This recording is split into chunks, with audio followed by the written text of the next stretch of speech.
Hey, this is Jimmy, the host of the Internet Explorers podcast, your late-night internet spirit animal in human form. And I'm inviting you to come check out my show where we venture into the wildest corners of the internet to study strange happenings, media hoaxes, and weird science. You know, the fun stuff. 2, 3, 4, Internet Explorers podcast! Tuning wherever reality is optional. Plug in, tune out, and get lost. Content warning for profanity, violence, body horror, death, and adult themes. Welcome to Season 2, Episode 14, Quorum Puppet. Enjoy!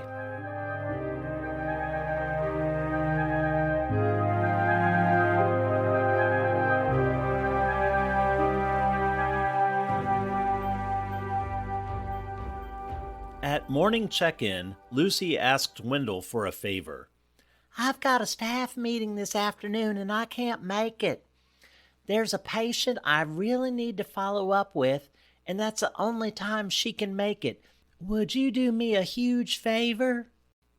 Oh, of course. I just need you to attend the meeting in my place and present my report for me. Please give them my apologies for not being able to make it. Thank you. You're a lifesaver. She gave him a quick hug and handed him the report. No problem. Oh. Lucy's voice grew low. And watch out for Pernit and Francine. Whatever you do, you'll understand when you get there. Huh? But Lucy had already rushed off to her clinic.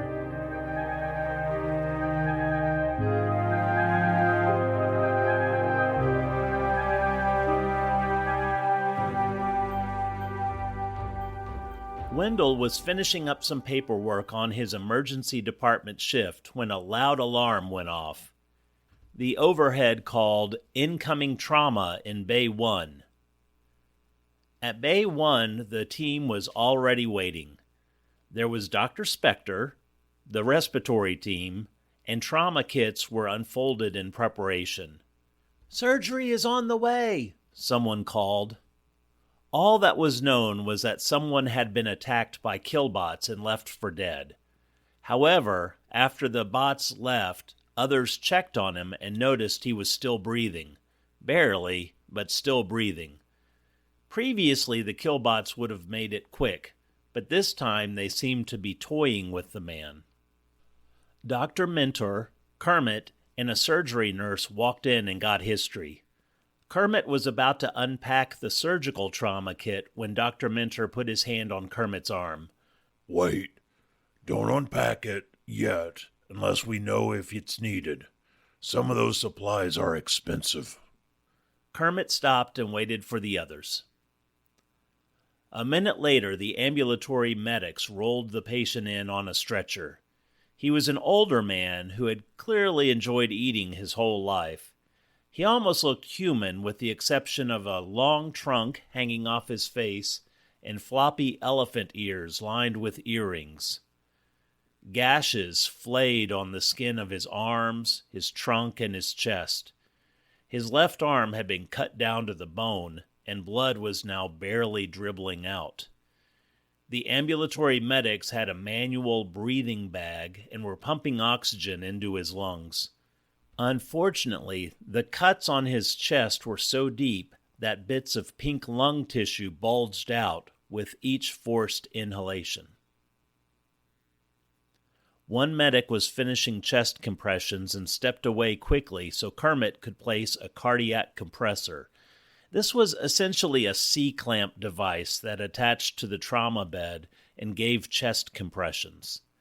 The depth and rate were set manually and it could be paused to check EKGs and pulses. Wendell went to the head of the bed, and with the guidance and help from the respiratory team, was able to place an endotracheal tube on his first try. The patient was hooked up to a ventilator that worked to push oxygen into his lungs. Blood started to push out of the pink bits of tissue. Wendell thought, "This is bad. This is very bad." The medics had placed an interosseous line, or an IV, in his lower leg, and had started IV fluids. Dr. Spector ordered medications to increase the patient's heart rate and blood pressure, and another bolus of fluids was pushed, but he started to turn dusky gray. Dr. Minter watched the monitors and surveyed the larger lacerations, especially the ones in the chest and abdomen. Hold compressions, he called out. He and Dr. Spector both checked pulses with grim faces. Dr. Minter took his gloves off and began leaving the room. Even if we stabilize him, he wouldn't survive the surgery. Time of death 0912. I'll be in my office. He walked out sullenly. Wendell could have sworn he saw tears welling up in Dr. Minter's eyes before he turned to leave. Kermit and the surgical nurse helped remove the compressor and other equipment.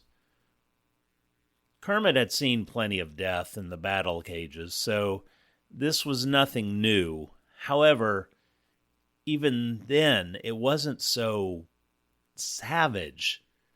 This wasn't a well-placed bullet. This wasn't done quickly to limit suffering. This was done to inflict as much suffering until the reprieve of death. This was sickening. Kermit flashed Wendell a dark look and left the trauma bay. Dr. Spector walked up to Wendell and patted his back. I heard you got the intubation on your first try. Good job. Come on, I'll buy you a Sanka. Wendell walked out of the trauma bay and looked back at the body. With a start, he realized where he knew the man from.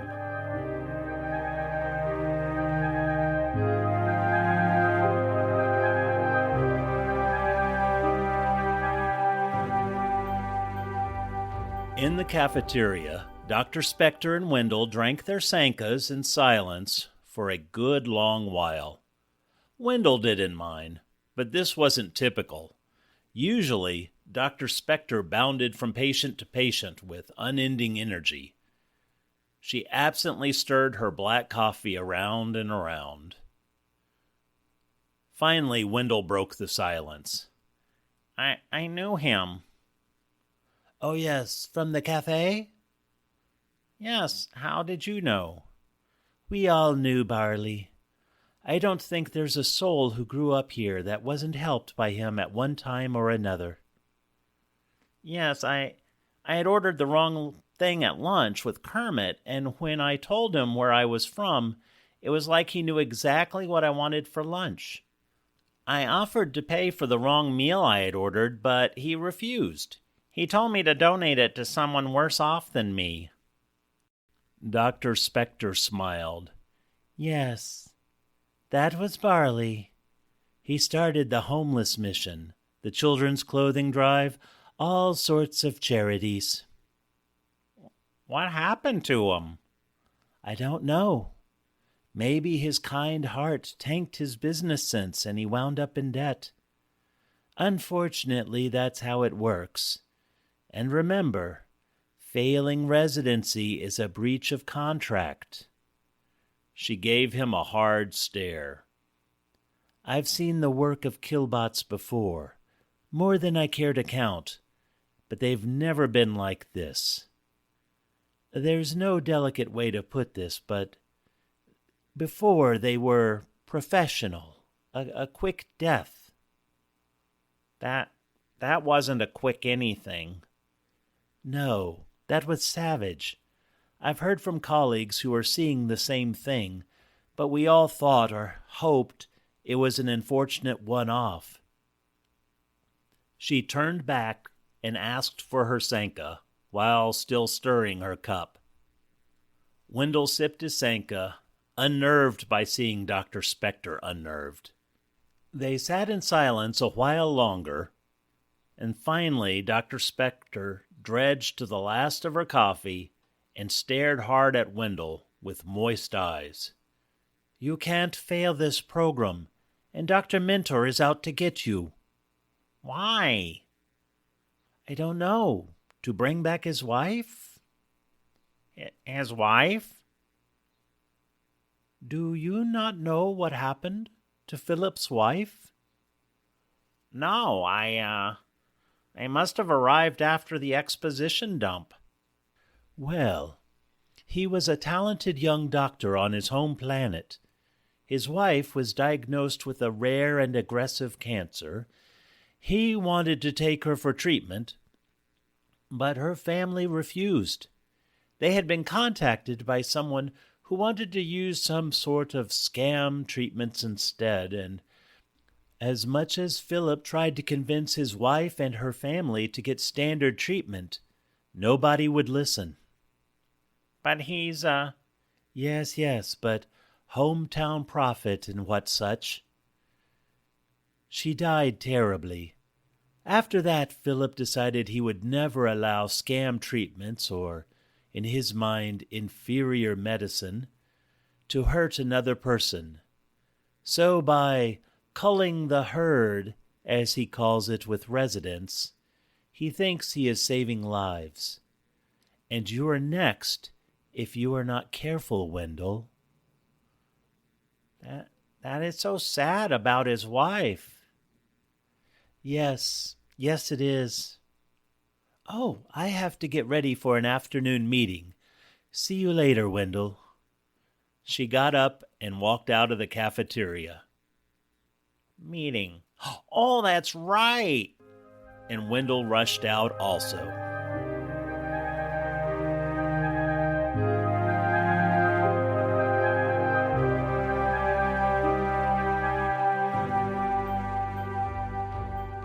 That afternoon, Wendell headed to the administration conference room and took a seat.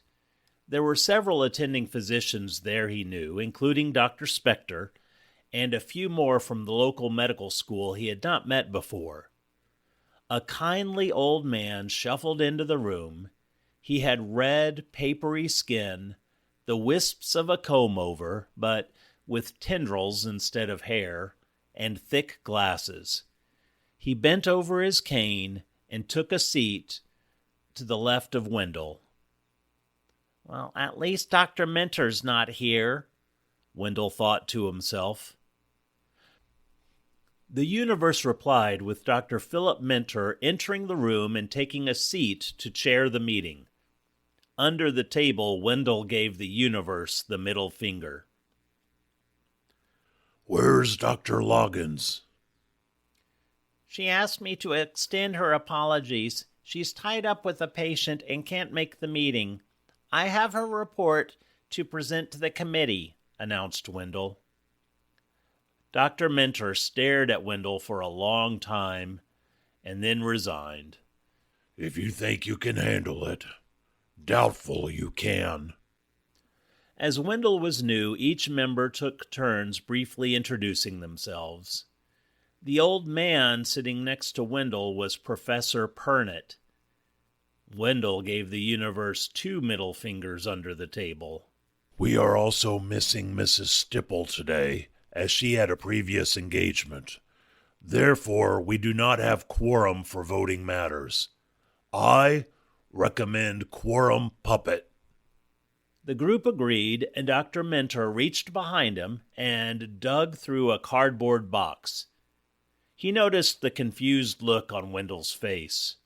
Our rules state that when we do not have enough members for a voting quorum, we may use hand puppets as alternate members. He dug around and found what he was looking for and held up a hand puppet. It was a filthy grayed sock with a short skirt, something stuffed in it to give it large breasts, and a mouth with large stained red lips. On its head was a beehive made of yarn, and googly eyes stared around the room wildly. It was the most sexist and disgusting sock puppet Wendell had ever seen. Dr. Minter slid the hideous thing across the table at Wendell. You can be Francine for the meeting. Wendell would have flipped off the universe again, but he was too busy shoving his left hand up the Quorum puppet's backside. Wendell noticed the puppet smelled off. The inside of it was sticky, and he could have sworn he felt clumps of hair. Professor Pernit stroked Wendell's elbow and gave a low moan. This startled Wendell, and he let out a yelp. Is something the matter? Asked Dr. Mentor, knowing damn well what was going on. No, sir. Roll call was again taken, only this time Wendell had to answer for Francine. Here and here, Wendell said. Dr. Mentor scowled. We are going to be here all day. If we have to guess which one of you is talking, use a different voice for Francine. Okay. Oh la la, I am at the meeting, Wendell said. Professor Pernit moaned again and whispered, You make me crazy when you talk dirty to me, to the puppet while reaching to stroke Wendell's arm. The meeting churned along. Meetings on Pariah 7 seemed similar to those on Earth. Lots of people talked and very little happened. Two things became tricky, though. The first was that Wendell, and by extension Francine, had to place their votes. As Wendell was filling in for Lucy, he did his best to pay attention and vote how he thought she would. This usually meant going with the flow and seeing how the other committee members were voting. The second thing was that Professor Pernit had somehow coiled his long bony fingers up under Francine's skirt and was passionately stroking Wendell's palm. This coincided with his near-consistent whispering of recounting that time in the men's room, or that time in my office, or that time on the salad bar. If Wendell tried to move his arm away, Pernit would pounce further, and this would bring attention to the two. Is there a problem, Dr. Glick? Dr. Mentor would snarl. Every time Wendell had to use his Francine voice, Pernit would stroke and moan faster. Finally, the meeting was wrapping up and time to present reports. Wendell tried to tune out Pernit's weird advances and read Lucy's report, but it was just getting worse. He was almost done reading the report when Professor Pernit grabbed the puppet's beehive and started pulling it towards himself. Wendell finally broke.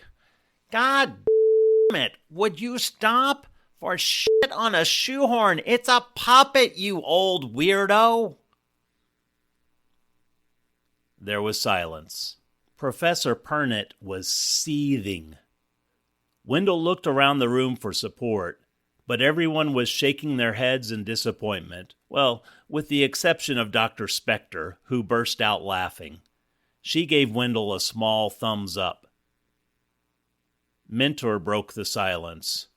Dr. Glick, I don't know how meetings are run where you come from, but here we are professionals and treat each other with respect. That goes double for how a resident speaks to a faculty member. Leave now. Wendell gladly took off the sticky puppet and walked out. He spent 15 minutes washing his hands before returning to the emergency department, where he spent the rest of his shift washing his hands.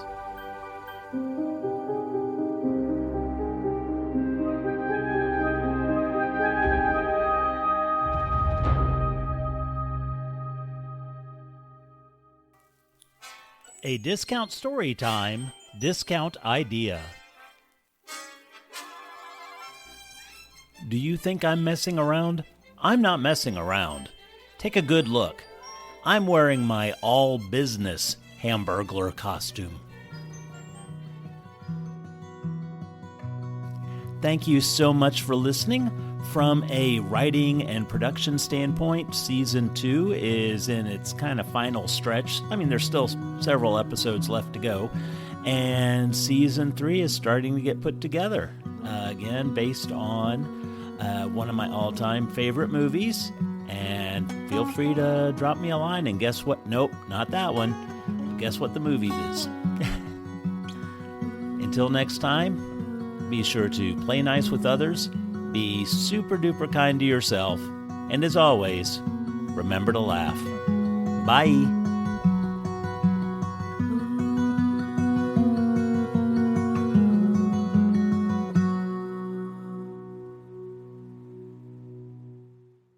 If you are enjoying the show, please consider supporting Discount Storytime. You can do this by telling others about the show. Podcasts depend on word of mouth to grow. This is perhaps the most important. Or writing in. I love hearing from listeners about what the show is doing well and especially what I can do to improve the show. Click on the link in the show notes or email me at mail@discountstorytime.com. Or finally, Discount Storytime is now on Patreon with bonus content for subscribers. Please check it out at patreon.com/discountstorytime. The link is in the show notes. And thank you so much for being a listener. Bye.